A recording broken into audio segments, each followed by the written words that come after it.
అందరికీ నమస్కారం అండి. ఇట్లు మీ కృష్ణవేణి ఛానల్. ఈరోజు వీడియోలో 2 సంక్రాంతి నోముల గురించి తెలుసుకుందాం.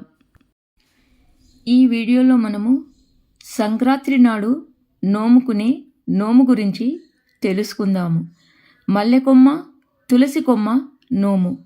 వీడియోలో చూపిన మాదిరిగా 2 గిన్నెలు లేదా 2 ముంతలు లేదా మీ ఇష్టం ఉన్నవి ఏవైనా సరే 2 తీసుకోవాలండి.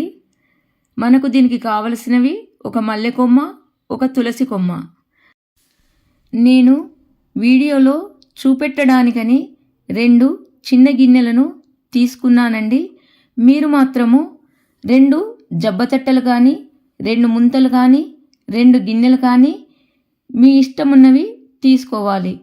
ఒక్కొక్క దానిలో కిలోపావు బియ్యం చొప్పున పోయాలి. అంటే ఒక గిన్నెలో కిలోపావు బియ్యము, రెండవ గిన్నెలో కిలోపావు బియ్యము పోయాలి. పోసిన తర్వాత ఒక దానిలో మల్లె కొమ్మను పెట్టాలి, రెండవ దానిలో తులసి కొమ్మను పెట్టుకోవాలి. ఈ రెండిటి ముందు ఒక కొత్త చీరను, 2 బ్లౌజ్ పీసులను పెట్టుకోవాలి. తర్వాత గౌరమ్మను చేసుకొని యథావిధిగా మనకు నోముకునే విధానము చాలామందికి తెలుసు కాబట్టి క్లియర్గా చెప్పడం లేదు. మల్లెకొమ్మ, తులసి కొమ్మ పెట్టుకున్న తర్వాత వాటి ముందు చీర, 2 బ్లౌజ్ పీసులు పెట్టుకొని గౌరమ్మను చేసుకొని నోముకోవాలి. నోముకున్న తర్వాత వీటిని కూతురు అల్లునికి కానీ, తల్లిదండ్రులకు కానీ, అన్నా వదినలకు కానీ, ఆడపడుచులకు కానీ ఇవ్వవచ్చును. ఎవరికిచ్చినా పర్వాలేదు.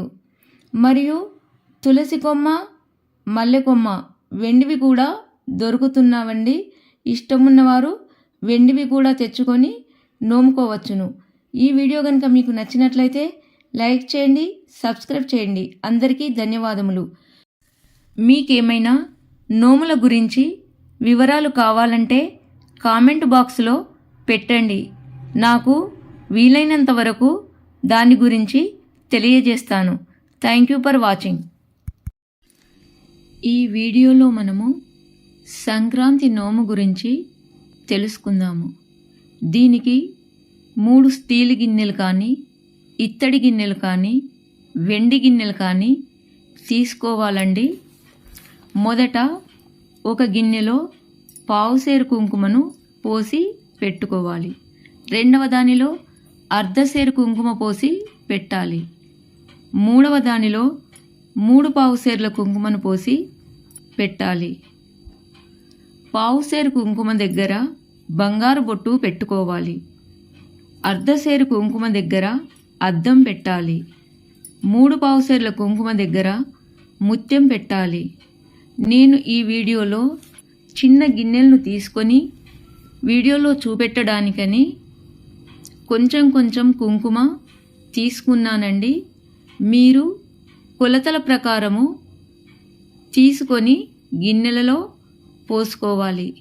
దీనికి ఏవైనా సరే తీసుకోవచ్చు, గిన్నెలు కానీ, డబ్బాలు కానీ, ప్లేట్లు కానీ కుంకుమ పట్టేలాగా తీసుకుంటే బాగుంటుంది.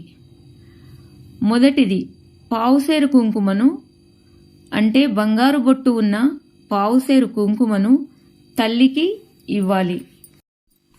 అర్ధసేరు కుంకుమ పోసుకున్న గిన్నెను ఆడపడుచుకు ఇవ్వాలి. 3 పావుసేర్ల కుంకుమ అంటే ముత్యం పెట్టుకున్న కుంకుమ గిన్నెను వదినకు ఇవ్వాలి. వీటన్నిటిపైన గౌరమ్మలు చేసి నోముకున్న తర్వాత ఒక్కొక్కటి చొప్పున ఇవ్వాలి. ఈ నోముకు కట్నాలు పెట్టడం కానీ, తీసుకోవడం కానీ ఉండదు. తల్లి, వదిన, ఆడపడుచు లేనివారు వరుస అయిన వారికి ఈ నోమును ఇవ్వవచ్చును. మన ఛానల్లో సంక్రాంతికి సంబంధించిన నోములు చాలా ఉన్నాయండి. అవసరమున్నవారు చూడండి. మీకేమైనా డౌట్స్ ఉంటే కామెంట్ బాక్స్లో తెలియచేయండి. ఈ వీడియో గనుక మీకు నచ్చినట్లయితే లైక్ చేయండి, షేర్ చేయండి, సబ్స్క్రైబ్ చేయండి. అందరికీ ధన్యవాదములు. Thank you for watching.